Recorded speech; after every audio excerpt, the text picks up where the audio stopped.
The Platinum-Blond Man.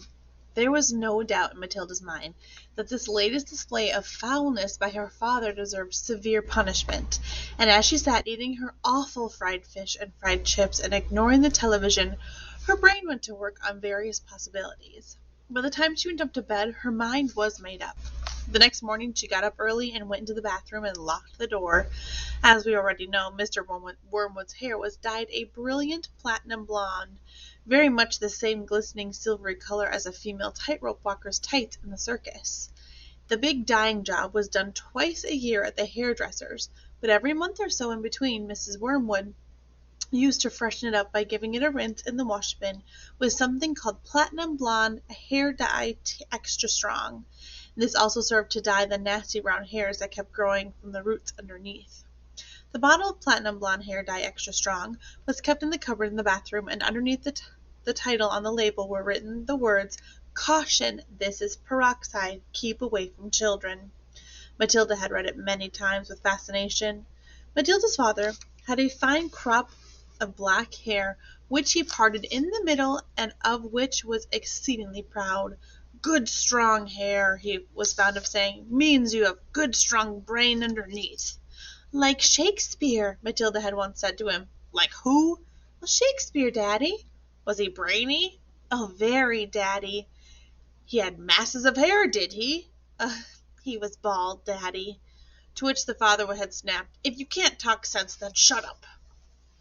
Anyway, Mr. Wormwood kept his hair looking bright and strong, or so he thought, by rubbing into it every morning large quantities of a lotion called Oils of Violets Hair Tonic.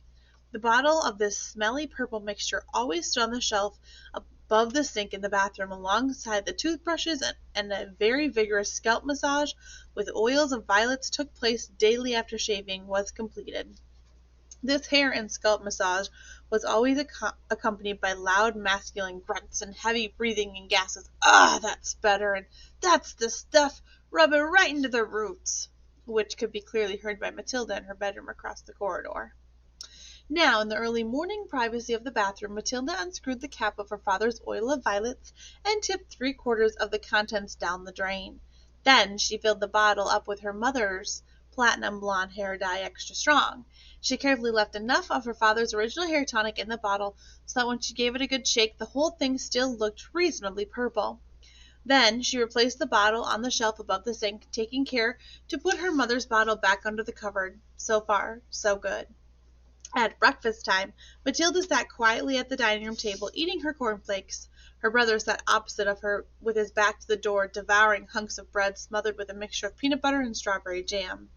The mother was just out of sight around the corner in the kitchen, making Mr. Wormwood's breakfast, which always had to be 2 fried eggs on fried bread with pork sausages, 3 strips of bacon, and some fried tomatoes. At this point Mr. Wormwood came noisily into the room.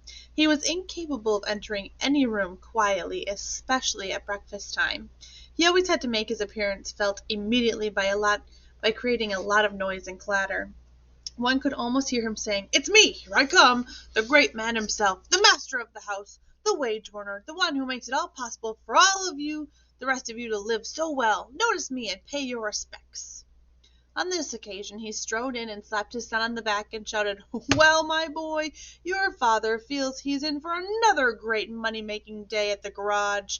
Today I've got a few little beauties I'm going to flog to the idiots this morning. Where is my breakfast?" "It's coming, my treasure," Mrs. Wormwood called from the kitchen. Matilda kept her face bent low over the cornflakes. She didn't dare look up. In the first place, she wasn't all sure that what she was going to see. And secondly, if she did see what she thought she was going to see, she wouldn't trust herself to keep a straight face. The son was looking directly ahead out the window, stuffing himself with bread and peanut butter and strawberry jam. The father was just moving around to sit at the head of the table when the mother came sweeping in from the kitchen, carrying a huge plate piled high with eggs and sausages and bacon and tomatoes. She looked up. She caught sight of her husband, and she stopped dead. Then she let out a scream that seemed to lift her right up into the air, and she dropped the plate with a crash and a splash onto the floor. Everyone jumped, including Mr. Wormwood.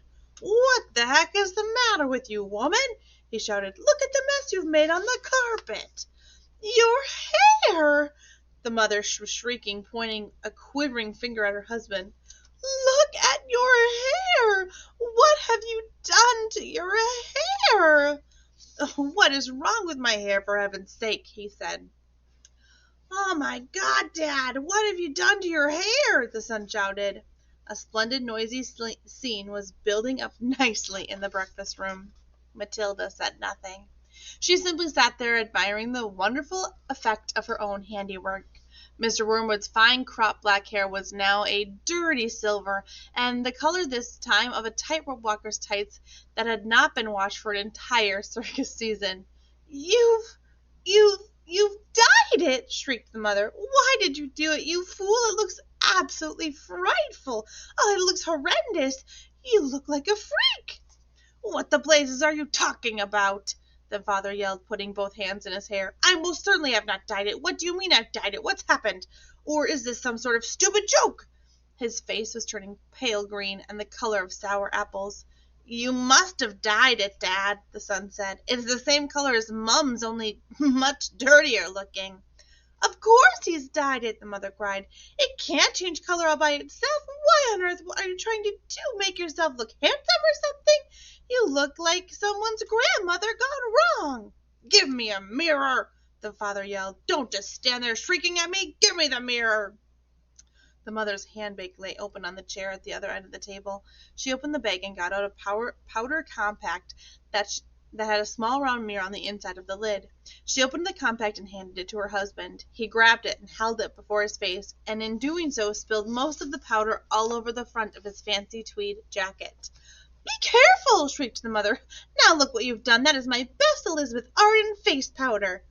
Oh, my God, yelled the father, staring at the little mirror. Look what's happened to me. I look terrible. I look just like you, gone wrong. I can't go down to the garage and sell cars like this. How did this happen?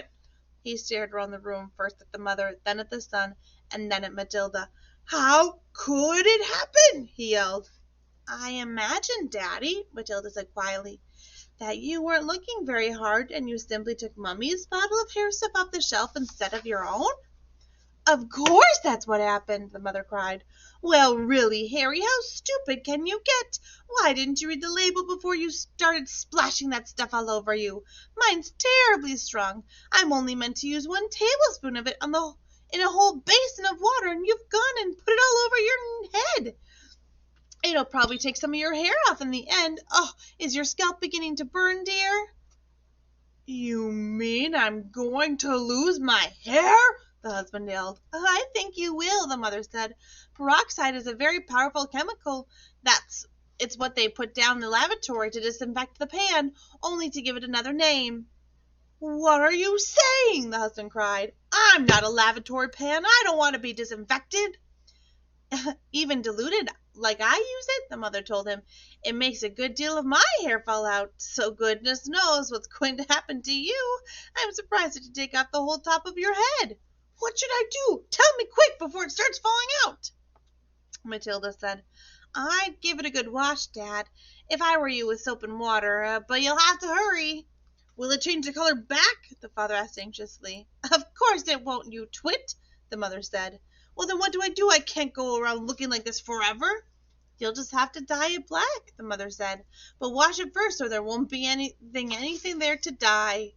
Right, the father shouted, springing into action. Give me an appointment with your hairdresser for this instant for a hair dyeing job, and tell them it's an emergency. Tell them you've got to boot someone off their list. I'm going upstairs to wash it right now. With that, the man dashed out of the room, and Mrs. Wormwood sighed deeply, went to the telephone, and called the beauty parlor. He does do some pretty silly things now and again, doesn't he, Mommy? Matilda said. The mother, dialing the number on the phone, said, I'm afraid men are not always quite as clever as they think they are. You'll learn that when you're a bit older, my girl.